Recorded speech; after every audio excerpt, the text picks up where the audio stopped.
This has been a longtime staple for many people. Actually, one of the first coatings, maybe the first coating I ever played with. And I'm excited to actually put this oldie but maybe goodie through the full ringer, figure out exactly how good this is, and does it still compete with some of the big boys on the market, or is it time to retire the 3.0. To start installing the CQUARTZ, give the product a vigorous shake to make sure it's fully blended. Now we're going to apply generously to our applicator, and then gently work the product into the paint. I lay down across first. It leaves a good amount of product in the middle, gives kind of uniform coverage as I work across the panel. Right now the product is feeling pretty slick. I'm not really feeling any resistance as I put the product on. The instructions say to give the product between 1 and 2 minutes for a flash. The coating's flashed. Let's see how easy it is to buff off. It is removing quite easily. I think I'm getting almost everything on the first pass as I wipe. This is kind of how I remember CQUARTZ. It's a product I've used a bunch of times in the past. With the application out of the way, we've got to give it a usability score, and in this case, I'm gonna go with a 10. It's a pretty simple product. It's gentle when you're putting it on. There's really not a lot of grippiness. You can start to feel it thin out, as I mentioned, but if you're finding that's the case and maybe it's thinning too much, just add a little more, maybe work in smaller areas. Hydrophobicity can be pretty important. It's a big part of self-cleaning. And of course, self-cleaning doesn't mean you no longer wash your car. It means the car is easier to wash, things don't stick to it as much. We're gonna be using my optical contact angle meter, taking 5 samples of both contact angles left and right, and then using that to work out what sort of surface energy we get. The lower the surface energy, the higher the contact angle. Now that we've done the test and the lights are on, let's give that CQUARTZ its hydrophobicity score. Overall, the product scored 102.3 degrees of contact angle on average. It means it has a very good, very low surface energy. It's not the lowest it could be, but it should make for very nice beads, as you can see in the pictures as I slide through. You should expect some great hydrophobicity from the CQUARTZ. Maybe it's not king of the hill, but it's certainly very good. Now it's time to figure out just how good the CQUARTZ looks in person. I'm talking about depth, pop, gloss, quality of reflections, and the overall feel of the product when you're looking at the panel with your eyes. I'll show you the scoring table now, and we'll be basing this on the red panel we just did together and a black panel that I prepared off camera.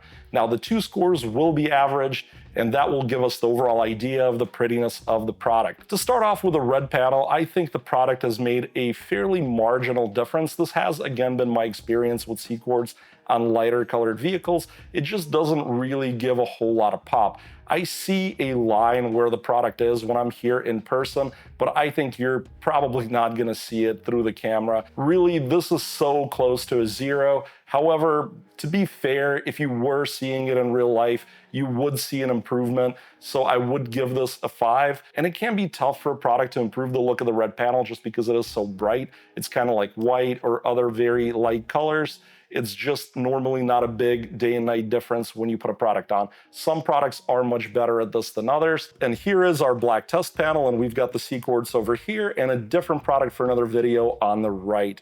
And I think this is gonna be that example of how products can be much better on black than lighter colors. As I rotate the panel around, I hope you'll be able to see just how deep and rich the CQUARTZ has made the black. I think you won't have any trouble noticing it. This is definitely up to that 10 level. I wouldn't say it's absolutely incredible or like the deepest and richest I've seen, but it makes a striking difference. Slickness can be a really important part of maintaining your vehicle when you've applied a last step product such as a ceramic coating or wax. A lot of people don't think it's important. It seems like it's just kind of nice to touch your paint when it's slick, but the reality is it reduces marring and scratching when sharp things or things that are harder than your paint are dragged across it. So to measure this, we're gonna be figuring out the static coefficient of friction. The average of the 5 pulls came out to 188 grams of force needed to move the block. To figure out our static coefficient of friction, we simply divide by 1040, the weight of our block, and we wind up with 0.18. This puts the product into the very good category. It means it is slick, it's just not extremely slick. It should still help provide protection for your paint.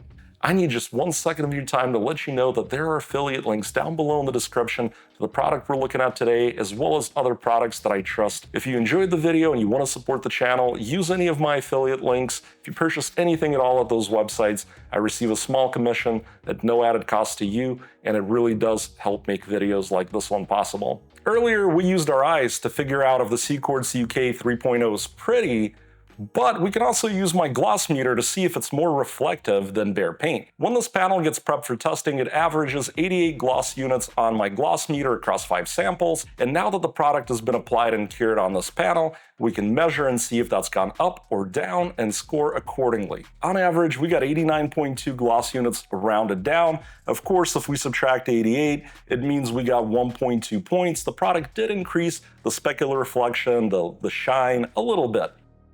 When it comes to choosing the right protection for your paint, durability is a major factor, and I've come up with a test that's both repeatable and objective using an alcometer. This device will drag a terry-covered applicator pad across the surface of our test panel, while a gentle shampoo helps with lubrication. Before we start the test, we're going to spray the panel with water to see just how hydrophobic it is to the eye, and you'll also be able to see that there's a control strip down the center of the test area. We're going to run these in tests of 10, 20, 50, 100, 300, and 1000 scrubs. After each one, we're going to spray water and check if the coating still works, just like we did earlier. As soon as it fails, that's where we stop, and we score it based on the last successful round. Just keep in mind, this testing is all about durability, not total lifespan, not longevity. Real-world longevity depends on so many things that we can't simulate in a lab, but if it can't survive in the lab here, it won't last long in the real world either. The CQUARTZ UK still looks perfect after 1,000 washes. It's getting the full 10 points. I would say this is absolutely a durable coating that should provide several years of protection. I have personally used it before on vehicles, I've just never tested it this way, and I've never really had a problem where it hasn't at least lasted a few years. With the scoring done for the CQUARTZ 3.0, I think it's fair to say that it does still keep up with the rest of the competition. Having used CQUARTZ so much in the past myself, including on multiple vehicles of my own, it is pretty clear to me that there was a reason I kept coming back to it before starting my testing, before branching out and trying a lot of products. It is genuinely a good product, and I think it's still worth your money in 2025. The only areas that I could ask for more in would probably be slickness and the visual appeal. However, it still scored really well. Beyond just being viable in today's market, I think the 3.0 is still a strong contender, especially for DIY home users.